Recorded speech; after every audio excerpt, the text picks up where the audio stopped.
एक दिन वह रोज की तरह जंगल में चला गया। चलते चलते वह जंगल में बहुत दूर निकल गया। अब उसे वहां से वापस आने का रास्ता नहीं मिल रहा था। उसे ध्यान आया कि माँ ने कहा था कि जंगल में शिकारी घूमते रहते हैं।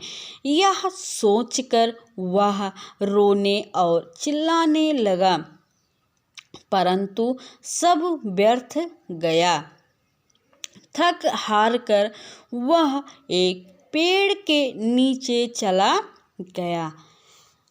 अप्पू ने क्या किया था, अपनी माँ की बात नहीं सुनी थी और वह क्या किया, जंगल में रोज की तरह घूमने निकल गया। लेकिन वह घूमते घूमते जंगल में बहुत दूर पहुंच गया और वहां से उसे अपने घर की ओर आने का कोई भी रास्ता नहीं मिल रहा था। तब उसको याद आया कि अरे, माँ ने तो कहा था कि जंगल में बहुत शिकारी घूमते रहते हैं।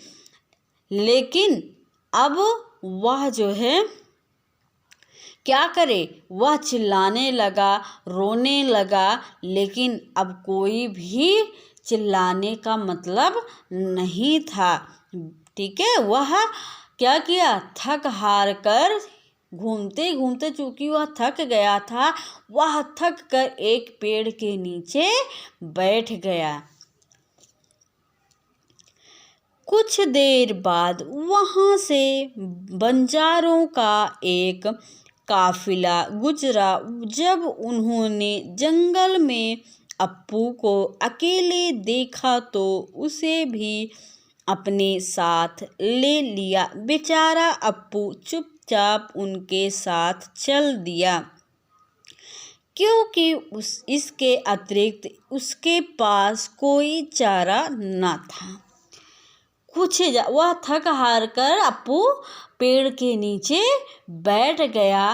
तभी कुछ ही समय बाद वहां पर एक बंजारे की टोली जा रही थी और बंजारों ने देखा कि अरे, यह तो बेचारा अकेला बैठा है, और उन्होंने दया दिखाते हुए अप्पू को भी अपने साथ चलने के लिए कहा।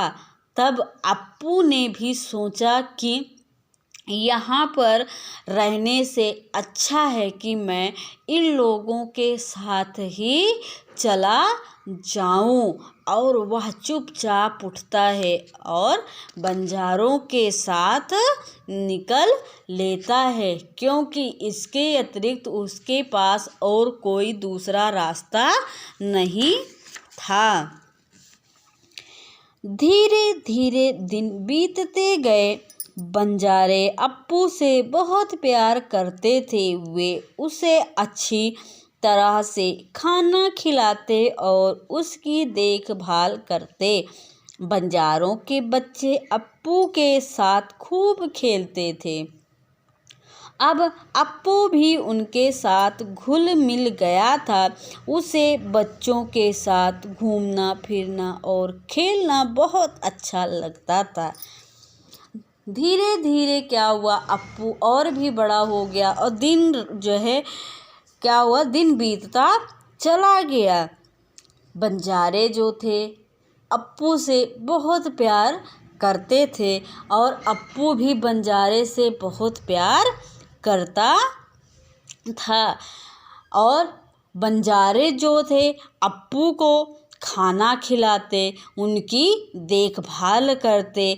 बंजारों के बच्चे भी अप्पू को प्यार से रखते, उनके साथ खेलते कूदते। यह सब देखकर अप्पू भी उन लोगों के साथ अच्छी तरीके से घुल मिल गया, यानी उनके साथ अच्छे से रहने लगा। वह भी बच्चों के साथ घूमने फिरने लगा और खेलने लगा। परंतु अप्पू को एक बात का दुख था। जब बंजारे रात को अपने तंबुओं में सोते थे तो वे अप्पू को किसी खूंटे से बांध देते थे ताकि कोई शिकारी उसे जंगली जानवर समझकर ना पकड़ ले जाए। लेकिन इन सब के साथ क्या था, अप्पू को बहुत बड़ा दुख भी था कि जब बंजारे अपने अपने तंबुओं में यानी घरों में सोने के लिए चले जाते थे तो अप्पू को पास के ही खूंटे में बांध देते थे कि वो इसलिए बांध देते थे कि कहीं कोई जो है शिकारी इसको जंगली जानवर समझकर उठा ना ले जाएं। पर अप्पू बंजारों के बच्चों के साथ सोना चाहता था। वह मन मार कर चुपचाप उसी खूंटे से बंधा रहता। समय बीतता गया और धीरे धीरे अप्पू बड़ा होने लगा।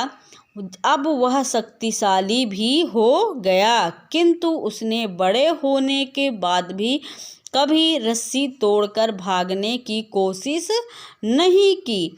ऐसा उसने इसलिए नहीं किया कि वह रस्सी तोड़कर भाग नहीं सकता था, बल्कि वह उन बंजारों के प्रति एहसानमंद था। बचपन में जब वह अपनी माँ से बिछड़ गया था तब बंजारों ने उसे न केवल सहारा दिया बल्कि सुरक्षा भी दी। देखिए, हाथी क्या था, बहुत बड़ा शरीर होता है उसका। जैसे कि हमने बताया कि अगर वह चाहे तो वह किसी भी बंधन को आसानी से तोड़ सकता है, लेकिन अप्पू ने ऐसा नहीं किया। वह अपने मन को वह क्या करता था, वह चाहता था कि हम भी बंजारों के बच्चों के साथ सोएं, लेकिन वह ऐसा नहीं कर सकता था। वह खूंटे के अपना मन मारकर खूंटे से ही जो है बंधा रहता था और वहीं वह सो जाता था। जैसे जैसे समय बीतता गया, अप्पू का शरीर बड़ा होता गया, यानी अप्पू बड़ा होता गया और उसकी जो है वह और भी शक्तिशाली होता गया। वह रस्सी तोड़कर भागने की कोशिश नहीं करता था। अगर वह चाहता तो रस्सी और खूंटे को तोड़कर भाग सकता था, लेकिन उसने ऐसा नहीं किया। क्यों नहीं किया? क्योंकि वह बंजारों के प्रति एहसान यानी बंजारों का एहसानमंद था। क्यों? जब वह छोटा था तब बंजारों ने ही उसको बचाया था, उसकी देखभाल की थी और वह उन्हीं बंजारों को अपने परिवार का एक सदस्य मानने लगा था। इसलिए वह कहीं भी छोड़कर उसको जाने के लिए तैयार नहीं था। तो समझ में आ गया सबको?